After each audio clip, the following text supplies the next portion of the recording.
Oke, Bang Niko Kili-Kili. Seperti apa mungkin nih prediksi Bang Niko satu putaran akhirnya terbukti nih Prabowo menang satu putaran nih. Iya, kan saya udah ngomong dari awal bahwa pada saat Pilpres 2014-2019 yang bertarung cuma dua orang, Pak Jokowi dan Pak Prabowo. Jadi kalau tahun 2024, Pilpres 2024 itu ada 3 kandidat, tetapi 2 ini kan pendatang baru. Masyarakat itu lebih mengingat Pak Prabowo daripada Ganjar dan Anies Baswedan. Makanya prediksi saya bahwa pasti satu putaran. Kenapa? Selama ini yang bertarung selama 2 periode ini cuma Jokowi dan Prabowo. Dan ini kekuatan besar. Tadinya rival, tapi sekarang kekuatan besar ini bergabung menjadi satu. Kalau sudah bergabung menjadi satu, ini nggak bisa dibendung. Ini bagaikan gelombang tsunami. Makanya 2 ini menjadi satu, pasti satu putaran. Karena yang lari itu cuma berapa persen aja, baik kayak Anies maupun kayak Ganjar. Saya udah prediksi itu dari jauh-jauh hari sebelumnya. Apa yang membuat rakyat artinya memilih Prabowo Gibran suara dengan tinggi nih? Apa mungkin beratnya? Yang pertama, pemilih tradisionalnya Pak Prabowo itu sangat luar biasa dan itu militansi. Yang kedua, pemilih tradisionalnya Pak Jokowi itu juga sama, militansinya luar biasa. Nah sekarang gelombang besar, 2 orang menjadi satu. Ini yang membuat sehingga masyarakat memilih Prabowo. Kenapa? Selama ini yang bertarung cuma 2 orang ini aja. Lalu kemudian pemilihnya Pak Jokowi yang saat ini Indonesia, masyarakat Indonesia itu 80% itu tingkat kepuasan kepada kinerjanya Pak Jokowi itu 80%. Lalu sekarang Pak Prabowo maju dengan jujur aja, kita terbuka, nggak usah kita munafik, dengan anaknya Presiden Republik Indonesia, notabene kinerjanya disukai oleh 80% masyarakat Indonesia. Ya otomatis 80% kesukaan masyarakat Indonesia terhadap Pak Jokowi, udah pasti mereka akan memilih Pak Prabowo. Kenapa? Karena ini berkelanjutan. Apa yang menjadi programnya Pak Jokowi akan berlanjut, di mana Pak Prabowo dan Gibran pasti akan melanjutkan, suka maupun tidak suka, pasti akan melanjutkan program-programnya Pak Jokowi. Itulah yang membuat sehingga masyarakat memilih Pak Prabowo dan Gibran. Bang, faktor artis-artis Bang yang ikut mendeklarasikan diri Bang, seperti Raffi Ahmad di garda terdepan itu ikut mempengaruhi gak Bang? Oh itu sangat berpengaruh karena influence. Ini mereka ini kan influence yang mempengaruhi. Dengan Raffi Ahmad begitu masuk, bukan cuma Raffi Ahmad, ada Ahmad Dhani, ada Clara Gopa, ada juga artis-artis yang lain ya yang ikut mendukung Pak Prabowo. Ini followersnya aja di Instagram ini ratusan ribu bahkan jutaan.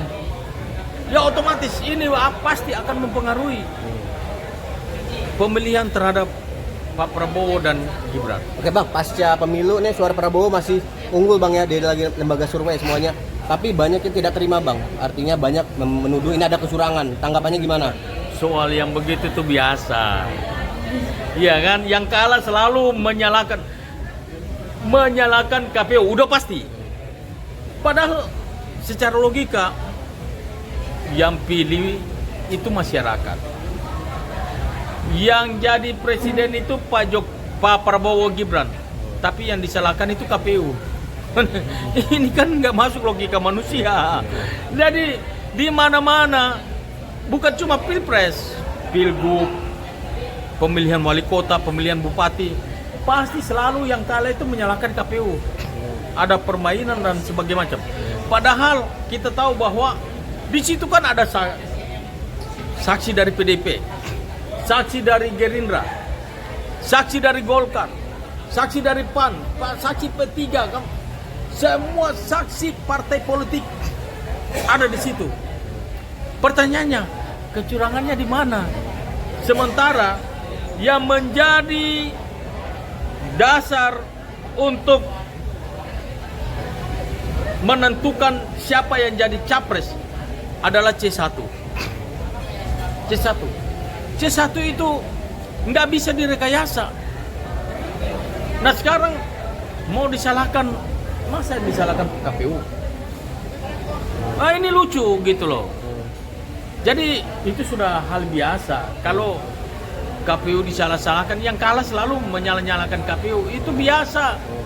Sampai bang per hari ini pun KPU tadi sore di demo bang, gimana bang? Loh, soal demo itu soal biasa. Tapi sekali lagi saya tegaskan, tidak akan pernah merubah kemenangan presiden. Ini tidak bisa membatalkan pemilu, kemenangan pemilu. Siapa kemenangan pemilunya? Demo mau model apapun juga tidak bisa membatalkan pemenangan Pilpres. Oke. Terakhir bang, berarti para MK bang, termasuk gugatan di MK juga.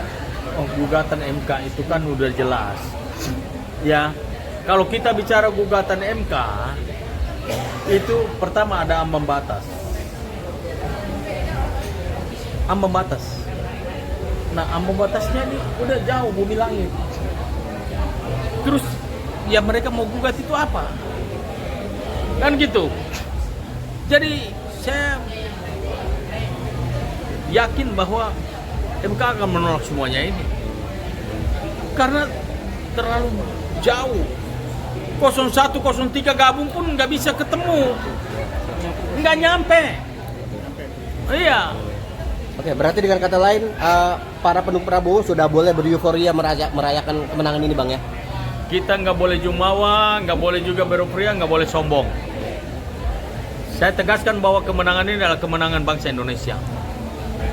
Oleh sebab itu, Pak Prabowo sudah menyatakan bahwa beliau akan merangkul baik Anies Baswedan maupun Ganjar Pranowo. Dan Pak Prabowo itu adalah seseorang yang pemaaf. Dia nggak mendendam.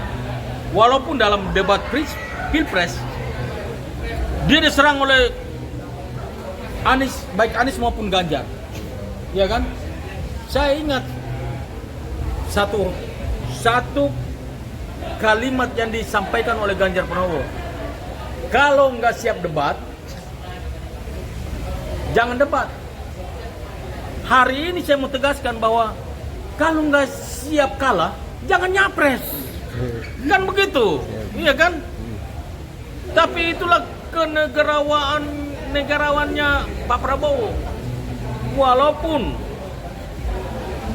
beliau menang, beliau mengeluarkan satu statement bahwa kemenangan ini bukan kemenangan Prabowo Gibran, bukan kemenangan 02, tapi kemenangannya bangsa Indonesia. Beliau sudah berjanji bahwa beliau akan merangkul baik Anies Baswedan, Muhaimin Iskandar maupun Ganjar Pranowo dan Mahfud MD. Ya.